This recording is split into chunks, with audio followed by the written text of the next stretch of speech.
Good morning, children. Let us study history. As you know, our history is divided into three periods: ancient, medieval, and modern period of history. Last year, we studied ancient period of Indian history.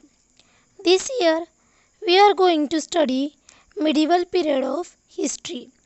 That is period from 9th century to 18th century. First of all, tell me what is history? History is a chronological, scientific, and systematic account of events.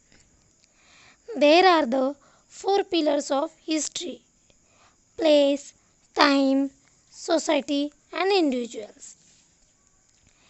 History is based on authentic evidence or proofs, and these proofs are called sources of history. So let us see sources of history. The sources means medium, things, or the way through which we get information. These sources are divided into three sources. First is material sources, second is written sources, and third is oral sources. Let us see material sources. Here examples are given: memorials, buildings, cave sculptures, inscriptions, coins, copper plates, and forts are a few examples of material sources. Among these, forts have an important place among material sources. Some major types of forts are hill forts, forest forts, sea forts, and forts on the plains. Monuments including samadhis, graves, virgala, and buildings include palaces, ministerial mansions, queen's quarters, Ranivasa, and also houses of common people. They all provide insights about that period. Looking at them, we come to know about the development of architecture, the economic conditions, the quality of art, style of the building, construction, and people's standard of living in that particular period. The coins made by different rulers using metals like gold, silver, copper are important sources of history.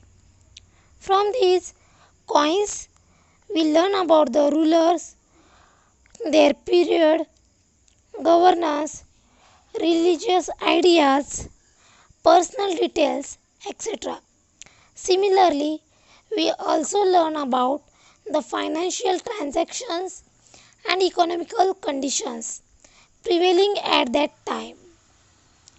We also see how far metallurgy had advanced in that period. From the images of Ram Sita on the coins of Emperor Akbar or Shiva Parvati on the coins of Hyder Ali, we see the religious coordination of those days. The Peshwas used the Arabic or Persian language on their coins. This throws light on the use of language in that period. An inscription is a carving on a stone or a wall, etc. For example, the inscriptions found in the Brihadeshwara temple premises in Tanjavur. Many inscriptions of the period of Chalukya, Rashtrakuta, Chola, and Yadava kings have been found. An inscription is considered to be a very important and reliable source of history. It helps us to understand features like language, script, social life of a period. Inscription carved on sheets of copper are known as copper plates. Royal edicts, verdicts, etc. are inscribed on copper plates. In this session, we have studied about the material sources. In next session, we will study about written sources of history.